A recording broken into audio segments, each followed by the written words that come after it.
It's easy to get distracted by the past, and exciting to get lost in dreams of the future. But how often do we focus on the present? The world we live in today is full of technology. For example, most Americans, 85%, have a smartphone, the tech of which we weren't even able to fathom creating 50 years ago. Self-driving cars? We have autopilot in our airplanes. Flying cars? We actually kind of have those. We have robots galore.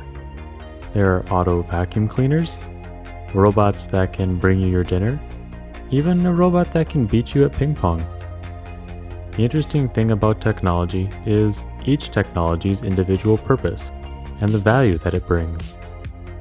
Something like a washing machine is of course easier than bringing your clothes down to the river every week to clean them. A watch is infinitely better at telling the time than you calculating the position of the sun and its correlation to the time of day. Tech like this is about assisting humans, working alongside us. However, there is a portion of tech that's more so replace than assist. Take this robot at the Hard Rock Cafe in Biloxi, Mississippi. It's a robot bartender capable of making pretty much any drink you could want. There's no humans involved in the process, except for, of course, drinking it. Self-driving cars are one thing, but with the advent of driverless semi-trucks, the need for an entire profession is thereby non-existent. And honestly, I just kind of can't believe it. It's driving itself. Now, this piece is not all about hating on tech. I mean, this series is called Better Tech-gether, and it's all about technology and humans working together. But that's the thing, working together. The reason something like a watch is such a useful technology is because it simply assists us, and it is incredibly simple to integrate into our lives. Throw it on your wrist or onto your phone's lock screen, and you're good to go whenever you need to know how soon your shift ends. Here in Ontario, Gita was chosen specifically because of the value that it provides. It's used alongside a person.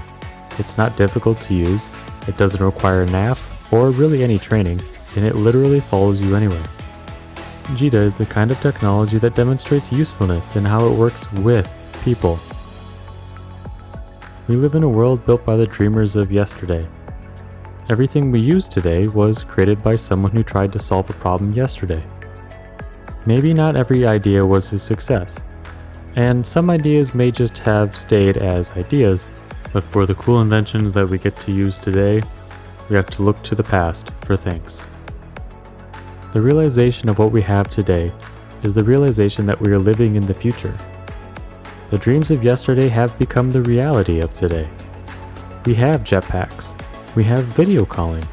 With the press of a button, we can create a hammer, send a car to our house with piping hot pizza, and capture a memory that will last a lifetime.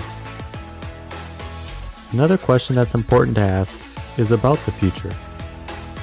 A lot of things that we have wondered about in the past were centered around if things were possible. Can we actually go to the moon? What if there was a machine capable of doing math faster than a person can? Can we use a car without touching the steering wheel?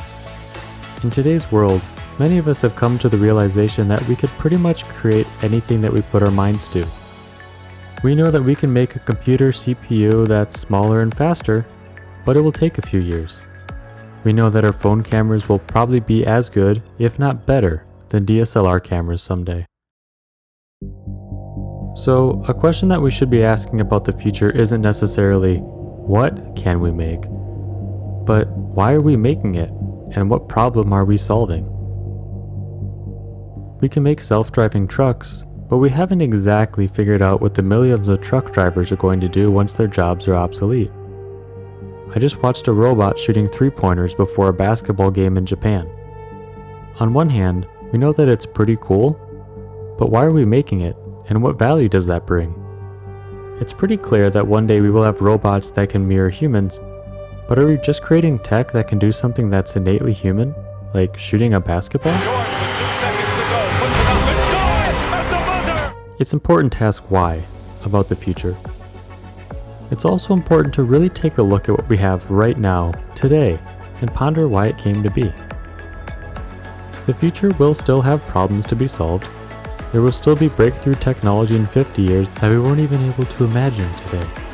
The technology that we have now and will make in the future may have implications on our existence as human beings. In some cases, the technology begs to ask, what makes a human human? At its core, technology exists simply to assist us, to make things that we do easier, more accessible, and in some cases, more enjoyable. As time progresses and we inevitably become a piece of the past, we must really ask ourselves what or who the technology we've created really is for. Today, we live in yesterday's future. We have things today that we didn't have yesterday. We live in a point in time that will only exist right now. So embrace it. Use what the past has created today, but don't forget to ask where it's headed tomorrow.